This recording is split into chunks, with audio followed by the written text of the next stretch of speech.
Pernah kepikiran nggak sih, kenapa ya ada orang yang omongannya tuh didengerin banget, berpengaruh banget, sementara yang lain biasa aja? Nah, hari ini kita bakal bedah rahasianya dari buku The Principles of Power, karya Dion Yulianto. Dan ternyata kuncinya itu bukan soal ngontrol orang lain, tapi soal menguasai diri sendiri. Kita sering banget mikir kalau punya kuasa itu ya harus punya jabatan tinggi atau uang banyak. Tapi, gimana kalau ternyata ada sumber kekuatan yang jauh lebih dalam, yang nggak bisa goyah? Buku ini nunjukin kalau kekuatan sejati itu adalah kualitas dari dalam diri yang kita semua bisa bangun loh, nggak peduli status kita apa. Oke, ini dia peta perjalanan kita hari ini. Pertama, kita bakal bongkar dulu apa sih kekuatan sejati itu. Terus kita belajar dari keberaniannya Caesar, kebijaksanaannya Aryabhata, ketangguhannya Hawking, sama kemandirian Diogenes. Nah, di akhir kita bakal tarik benang merahnya biar bisa langsung kita praktekin. Gimana, udah siap?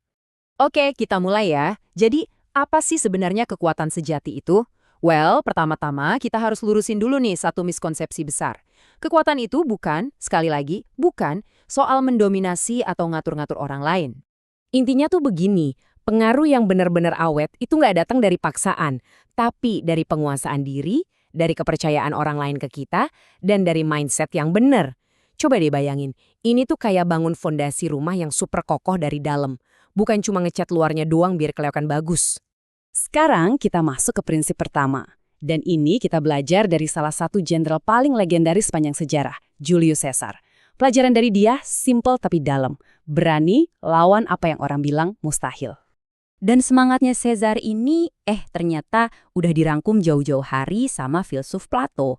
Dia bilang, ketika orang lain bilang sesuatu itu mustahil, nah justru disitulah kesempatan kita buat buktiin sebaliknya. Persis seperti yang Caesar lakuin. Coba dibayangin situasinya. Di depan Caesar ada sungai Rubicon. Kalau dia nyebrang, artinya dia nyatain perang saudara. Sebuah keputusan yang nggak bisa ditarik lagi. Semua orang bilang itu gila, itu mustahil. Tapi apa yang dia lakuin? Dia tetap maju. Tindakan nekat inilah yang justru jadi titik balik kekuasaannya. Ini bukti nyata kalau kata mustahil itu bisa ditantang.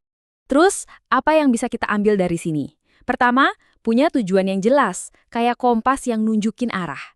Kedua, sadar kalau mau hasil besar, ya harus berani ambil risiko. Nggak ada jalan lain. Dan yang terakhir, punya mental pantang mundur. Sekali maju, ya maju terus. Oke, kalau Caesar tadi dapat kuasa lewat keberanian yang nekat, tokoh kita berikutnya nunjukin jalan yang beda banget. Jalan yang dibangun lewat karakter. Yuk, kita belajar dari Aryabhata, seorang ilmuwan India kuno, tentang gimana pengaruh sejati itu dasarnya adalah kepercayaan. Jauh di Tiongkok, Konfusius juga pernah ngomong hal yang sama. Kepercayaan itu fondasi dari segalanya. Dan prinsip inilah yang dipegang teguh sama Aryabhata di India. Ini bukti kalau kebenaran itu sifatnya universal ya. Nah, yang keren dari Aryabhata ini adalah kontrasnya sama Caesar. Dia nggak menaklukkan wilayah pakai pedang. Dia menaklukkan hati dan pikiran orang lain pakai keahlian dan integritasnya. Dia dikenal rendah hati, terbuka, dan nggak pelit ilmu. Inilah yang bikin dia dihormati banget, bahkan sama para raja sekalipun. Jalan yang ditempuh Aryabhata ini bisa banget kita tiru. Kuasai bidangmu sampai nggak ada yang bisa bantah. Selalu bertindak dengan integritas, jangan pelit ilmu, dan yang paling penting, jadi orang yang bisa dipegang omongannya. Ini resep jitu buat bangun kepercayaan yang nggak bakal goyah. Oke, selanjutnya. Kita bakal lihat gimana fokus pada kelebihan itu bisa mengubah keterbatasan paling parah sekalipun jadi sumber kekuatan. Dan ini kita belajar dari kisah super inspiratif Stephen Hawking. Ribuan tahun yang lalu, Socrates udah bilang kalau kunci sukses itu ya kenali kekuatan diri sendiri. Dan di zaman modern, kayaknya nggak ada contoh yang lebih dahsyat dari Stephen Hawking deh. Bayangin deh, di usia 21, tubuhnya divonis bakal lumpuh. Dia bisa aja nyerah saat itu juga. Tapi dia enggak. Dia fokusin semua energinya ke satu-satunya hal yang masih dia punya. Pikirannya yang luar biasa. Dia nunjukin ke seluruh dunia kalau keterbatasan fisik nggak akan pernah bisa mengurung imajinasinya. Pelajaran dari dia ini kuat banget. Pertama, cari tahu apa kekuatan unikmu. Sama seperti Hawking yang nemuin kekuatannya di dalam pikirannya. Kedua, jadi inspirasi buat orang lain lewat perjuanganmu. Dan ketiga, berkomunikasi dengan empati. Bahkan lewat suara mesin, Hawking bisa menyentuh jutaan hati loh. Nah, Prinsip terakhir ini mungkin yang paling radikal. Datangnya dari seorang filsuf Yunani yang katanya tinggal di dalam tong besar, namanya Diogenes.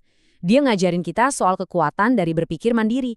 Semangatnya Diogenes ini ternyata sejalan sama pemikiran Albert Einstein berabad-abad kemudian.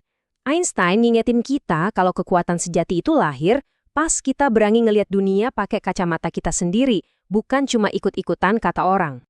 Diogenes ini benar-benar anti-mainstream. Dia nolak semua definisi sukses pada zamannya. Kekayaan, status, semuanya dia cuekin. Justru dengan gak menginginkan semua itu, dia nemuin kebebasan yang mutlak. Dan disitulah letak kekuatannya.